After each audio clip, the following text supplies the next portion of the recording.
Well, guys, it's finally happened. It was only a matter of time, to be honest. The world's gone blinking mad. I'm sorry, everyone has lost the plot. Everyone's true colours coming out, basically. I mean, I don't even know what to say. I don't know where to begin with this. This is absolutely, extraordinarily, ridiculously disgusting. One absolute diabolical mess. Nice, of course, the club home to many Algerian footballers, the likes of Teddy Bulhendi, Hisham Boudaoui, Youcef Atal, Bouatnani as well there, of course. Nice, okay, who are doing very well. They're having a fantastic season. They're right up there. They're competing with the likes of PSG. They've got a feel-good factor around the club. They have suspended the Algeria defender, Youcef Atal, because they're accusing him of anti-Semitic posts. They have suspended the player. And I honestly don't know what to say. This is one of their best players. This is one of the best right-backs in the league. His pace, his trickery, his dribbling, his ability to get up and down that right-hand side. The heart, this is a player with a lot of heart. He runs his socks off. You only have to look at how many injuries Youcef Atal has had. However, unfortunately, because Atal has decided to voice an opinion that was not done through the club, that was not done playing for the club, that was not done on the pitch, that was done not even during the league season, during an international break, on his own personal platforms, which are owned by him. He's posted his support for the Palestinian people, as have many people around the world. He's called for the freedom of the people of Palestine, and Nice, as a result, have suspended the player and accused him of anti-Semitism. Now, he's not the first player, I must add, to have this. We had El Ghazi yesterday, who plays for Holland. He doesn't even play for Morocco, does he? He plays for Holland. And he got suspended from a club, Mainz, in Germany. And now Nice in France have suspended Youcef Atal. This is a disgusting, brutal decision. How on earth is voicing a political opinion suddenly worthy of being suspended from your workplace? How many players, individuals, footballers, celebrities have voiced an opinion, for example, on the people of Ukraine, accusing them of being oppressed by Russians, posting Ukrainian flags, taking Ukrainian flags to every single league game, holding a minute silence for Ukraine before every single league game, having the flag of Ukraine up before every single league game. And now you can't mix politics with football, only when it concerns the people of Palestine. Why is that the case? Ask yourself this. Why? You've got even the game for Ukraine. You have a game for Ukraine full of ex-pros and current footballers. Zinchenko, the Arsenal player, of course Ukrainian, captaining in the game for Ukraine. Himself, Zinchenko, of all people, knows what it is like to be oppressed, knows what it is like to have war crimes committed on your country. Zinchenko posting support for the people of Israel.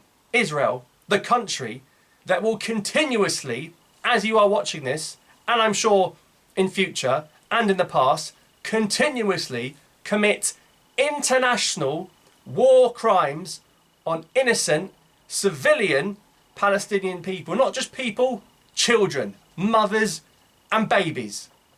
But if Youcef Atal wants to put a flag of Palestine up, it is suddenly considered anti-Semitic, and you cannot do that in the terms of your footballing contract. But when it's the flag of Ukraine, it's okay. When at Wembley last night, when England face Italy, and there's a minute's silence before the game for the people of Israel, for the people of Sweden, but not for the Palestinian people, this is very quickly going to spiral out of control. You've got the likes of Said Benrahma playing for West Ham, Larouci playing for Sheffield United. You've got two Premier League players there in the Algeria-Cape Verde game that walked around, as did the whole squad. And of course, all these players play in different countries. Benrahma didn't play very well, of course, but holding the Palestinian flag. This could turn very ugly very quickly, because the more clubs, that's two leagues now, that's the Bundesliga and Ligue 1, that have taken action. The more clubs that start doing this, the more normal it to become, because people are going to say, well, they did it, so we have to do it. This could get very ugly. Now, I'm going to read the statement Nice have put out. This is what Nice said today. They said, upon his return from the national selection of Algeria, where he has been since October 9, where they dragged him from the training session in Abu Dhabi, where they influenced his performance on the pitch by messing up with his mind, the leaders of OGC Nice convened an exchange with Youcef Atal. Nice hears that the player acknowledged his mistake by quickly removing the sharing of the publication and offered his written and public apology. So Atal even said sorry. He didn't have to say sorry. He even said sorry. You see the heart of the guy. Nevertheless, Nice say, given the nature of the shared publication and its seriousness, the club took the decision to immediately take the first disciplinary sanctions against the player prior to those that could be decided by the sports and judicial authorities. So what they're saying is, we've suspended you and you're going to get a criminal investigation. It's unreal. It's unreal. And we know the laws in France are very different. We know what Macron is like. We know the situation. I mean, people can barely walk around with the headscarf on now in France without getting some sort of bad looks and illegal looks. It's just ridiculous. I get in France, it's completely different to other countries.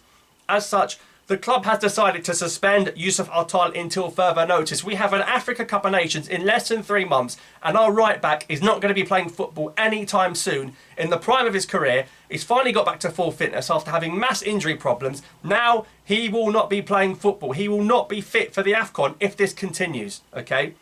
We would like to emphasise that the reputation and the unity of the OGC Nice result from the behaviour of all its employees, well, half the team are Muslim. And a handful of them are Algerians. So I don't know what's going to be going through that dressing room. They've just ruined their opportunity to have a genuine chance of winning the league. They have absolutely thrown it away just to protect the Israeli state. Because who owns Nice? Jim Ratcliffe, who's about to purchase Manchester United, 25% of it, alongside the Glazer family, who have Israeli heritage. That says everything you need to know about the way Nice is run as a club. The same club that told Andy Delors you cannot go to AFCON and play for Algeria mid-season.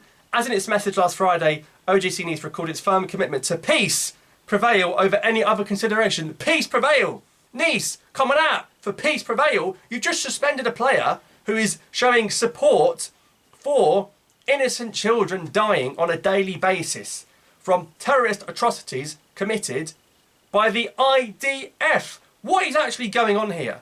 And just to show you the agenda against not just Atal, but every Muslim living in France, this is what was published in Le Parisien on the Youcef Atal story when it broke a few days ago. First of all, the mayor of Nice threatened Atal and requested an apology and even said to Atal, you must announce Hamas or you will not play for this club again. Okay? French prosecutors have launched an investigation into Youcef Atal for glorifying terrorism. He is the one who was saying free Palestine because of the terrorist atrocities committed on the Palestinian people day in, day out. They've also filed a complaint for provoking hatred and violence based on religion. So from nowhere, we've gone to hoping for the freedom of innocent kids to a religious battle. I don't know how you jump to the conclusions. And then Le Parisien later on in the article say that Atal was, well, they talk about Atal and his upbringing. They go deeper. And this is a direct quote from the publication. A poor kid who grew up in the mountains of Kabylie.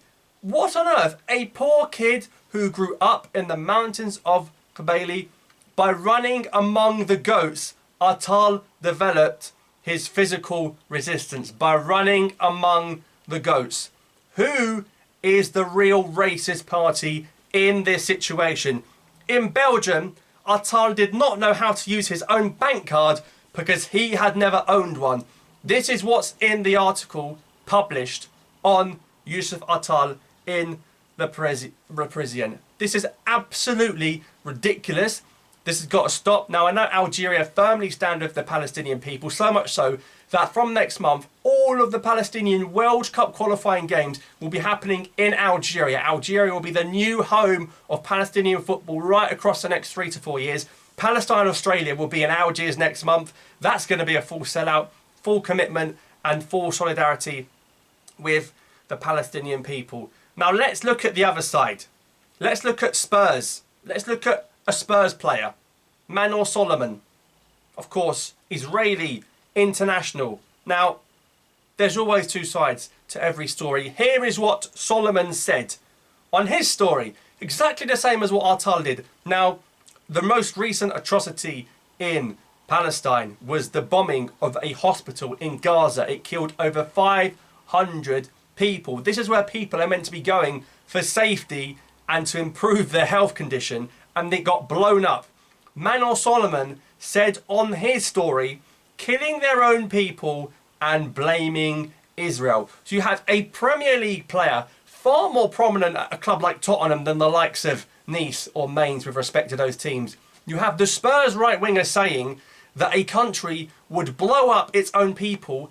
Let's not forget, this is meant to be a league with the most strictest of regulations, where no player can have any political involvement whatsoever. He has gone and posted that the audacity that Gaza would blow up their own hospital. This is a Tottenham Hotspur right winger. They are currently top of the English Premier League. Now, will anything happen to him? Well, who's the chairman at Tottenham? Oh, it's Daniel Levy. I wonder where he comes from. So we will not be seeing anything happen to Manor Solomon. He will simply get away with it. This is what's happening now.